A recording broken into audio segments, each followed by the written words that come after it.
შესანიშნავი ქართული ოჯახი, რომლის სასიმღერო ხელოვნება დიდი ხანია გამორჩეულად უყვარს ქართველ მსმენელს. გთხოვთ შეეგებოთ ჩიქოვანების მომღერალი ოჯახი.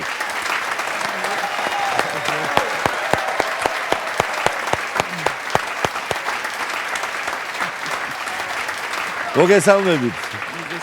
ჩემო გიგლა, ქალბატონებო, ჩემო ბორის, ჩემთვის ძალიან დიდი პატივია გადაჭარბების გარეშე და დიდი სიხარული, რომ მაქვს საშუალება, რომ დღეს გიმასპინძლოთ ჩვენთან ოჯახში. ჩემს სანათესაოში, სამეგობროში, ყველგან იყო თანამედროვე ენით, რო ვთქვათ, ის ვინილი, ფირფიტა, ჩიქოვანების ოჯახის გარდა ამისა ხშირად ისმოდა თქვენი სიმღერები რადიოში, ტელევიზიაში, ჩვენი მუსიკალური ცხოვრების, აი, ერთ-ერთი ულამაზესი ფურცელი უკავშირდება სწორედ ჩიქოვანების ოჯახს და ამიტომ განსაკუთრებით მინდა რომ მოგეფეროთ და დიდი მადლობა გითხრათ აი შესანიშნავი შემოქმედებისთვის.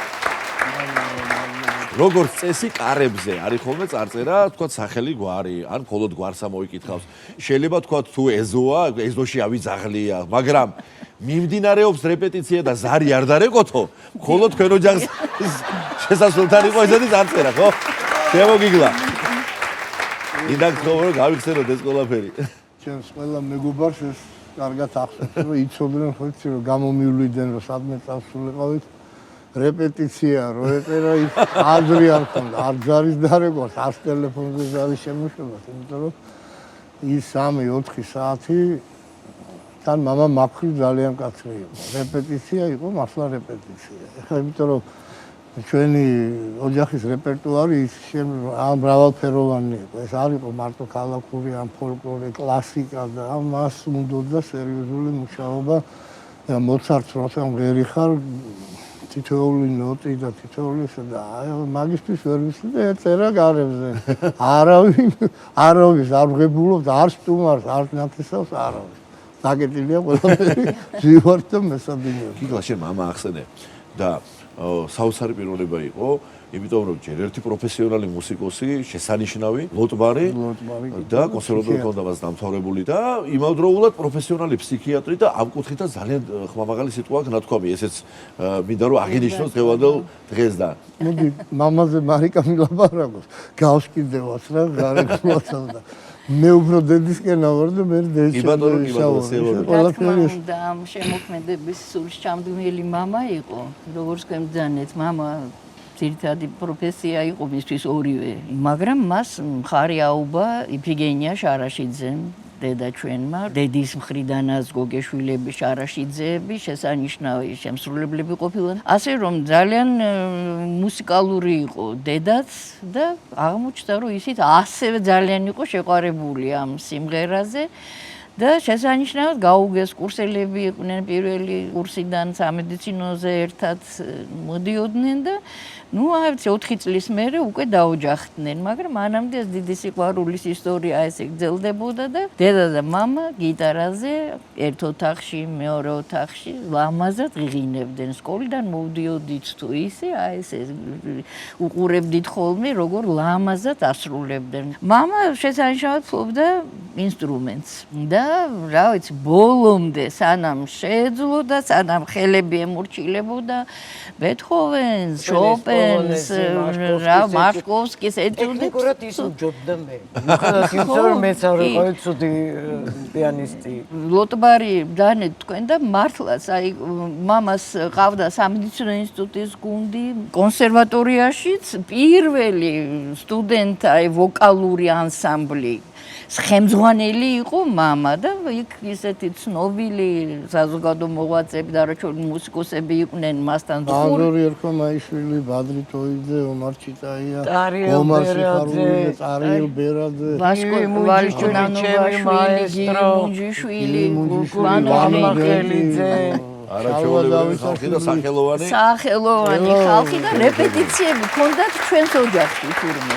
ვაკეში ქობულეთის ქუჩაზე, სადაც ახლა მისი მემორიალური დაფა და მეზობლებიო გიჟდებოდნენ რომ კაცო რა აქვთ ამ ჩიქოვანებს ამდენი რომ ასეთი გამოდიოდა ისეთი და ნუ ფსიქიატრი იყო მამა და მას უკავშირდება ისეთი თემის შემოტანა ფსიქიატრიაში, რომელიც საბჭოთა ფსიქიატრიაში ტაბუდადებული თემა იყო.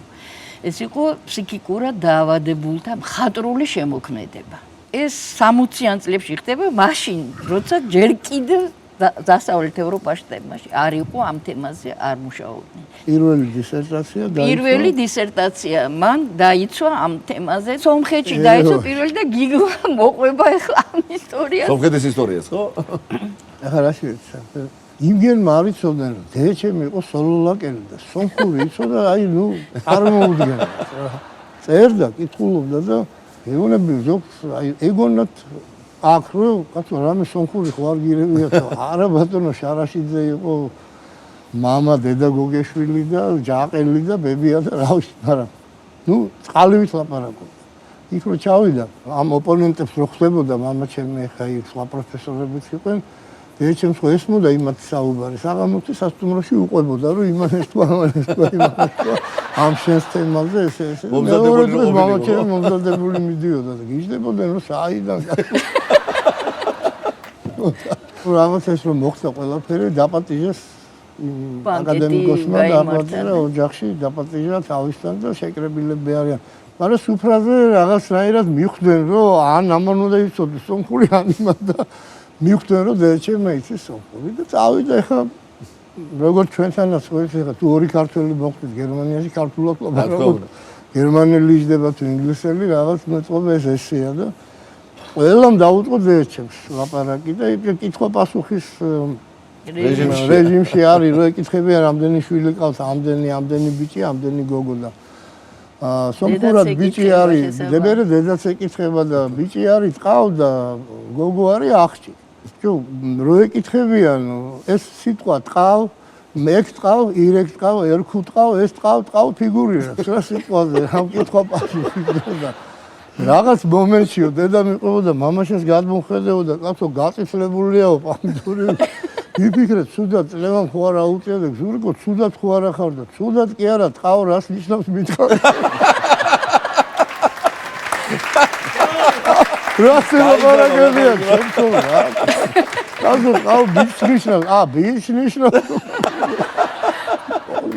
დედას იუმორზე გიორგი როცა იუმორინები დაიწყო მეუბნება დედა შეუძლია მიხვიდე მე მგონი ის საოცარი იუმორი საოცარი კიდევ ერთი მაგალითი შემიძლია დედას მოგიყვანო სომხური ენის ცოდნასთან დაკავშირებით მოკლედ საქართველოს და სასომხეთის დელეგაცია სადახლოზე ხდება ერთმანეთს რაღაცა საკითხში ვერ მოგვარდნენ და იქით სუფრა გაიშალა, სუფრა ზივარს ერთად, ქართველები, სომხები, ნუ კაი მეგობარია ის ბიჭი ჩემი. იქ სუფრაზე გაგრძელდა ეს პროცესი რაღაცა და ნუ ქართულმა მხარემ უთხრა ხა დეტალებში არ შევალო, მოდი სუფრაზე არ ვილაპარაკოთ საქმიან ურთიერთობებზე. მაგრამ მაინც ისინი ვიცი რაღაცა და ცოტა რომ დაიძაბა სიტუაცია ხა რითი განმემუხტა არ ვიცოდი და აღვიდგე დავრეკე და დედაჩემს ვეუბნები რომ დედა სომხურად უნდა ელაპარაკოთ. მალსადე ბიჭო რაღაცას ვეცაოთ, რაღაცას სად. და მე ვთქვი ძალიან ძიმე სიტუაცია და უნდა შენ განმუხტომე. და ვეუბნები ამ ჩემ მეგობარს, რომ არმენ. მომდამდე ერთი პაჟალს და რუსულად საუბრობთ, რომ დედაჩემს უნდა რომ დაგელაპარაკოს.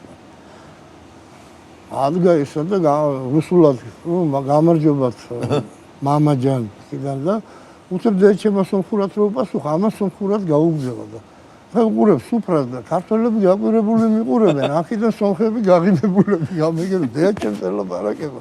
იციან, მაგრამ და რო დაკიდა ყურმილი მომიბრუნა და სომხურად მეკითხება. გიგლაჯან მაირი ხაია დედა სომხი ყავდა არა მე. აუ ქართველები მომიძრე, არა მოვისულ შემიწევი. სამაგიეროდ საქმე გაკეთდა და გამიმოხდა სიტუაცია. მე მაგარი кейფი. კიდევ ერთხელ მინდა ძალიან დიდი მადლობა გითხრათ მობრძანებისთვის და ერთი სიმღერა თქვენი რეპერტუარიდან, აი რომელიც მახსოვს მე პირადად და აი ძალიან მიყვარს. მინდა გთხოვოთ რომ შევასრულოთ აქვე ჩვენი შოუს სტუდიაში ცოცხლად.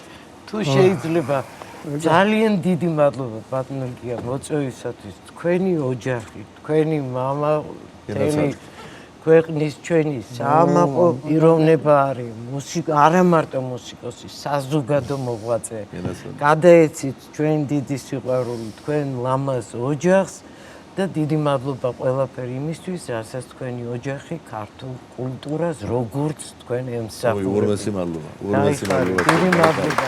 დიდი მადლობა.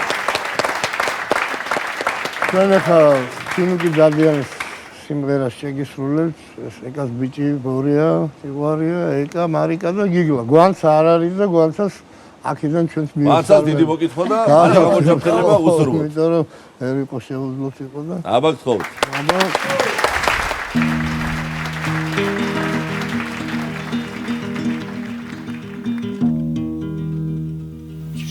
სამღერავს ვინი მღერებს, ჩემს ადირავს ვინი დირებს, ჩემს მაგივრად ვინი ღელვებს, ჩემს მაგივრად ვინი ღირებს, მალე სანთლებს ჩაქრობენ გულში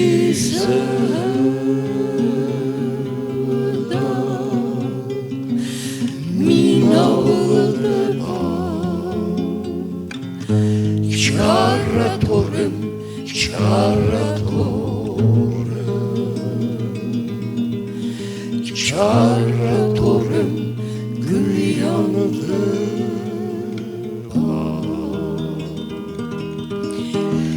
ეს წადა ეს მინდორი ეს ღელე დამთა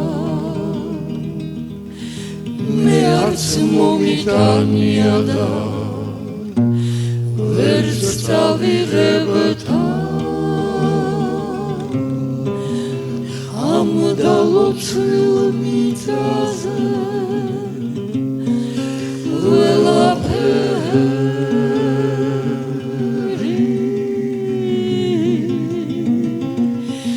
დავდება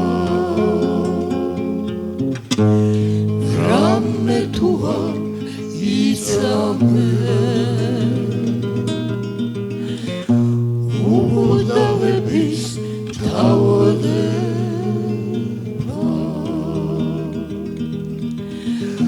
ორანელა დემდება ორაჩკარა ხამდება გიძამე დადაგივილი თან და თან მიახლდება მალე სანთლებს ჩაქრობენ გულში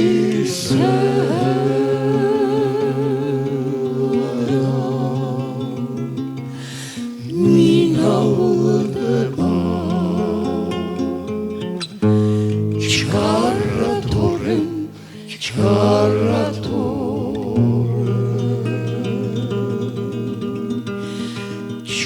ჩარატორემ გლიანზე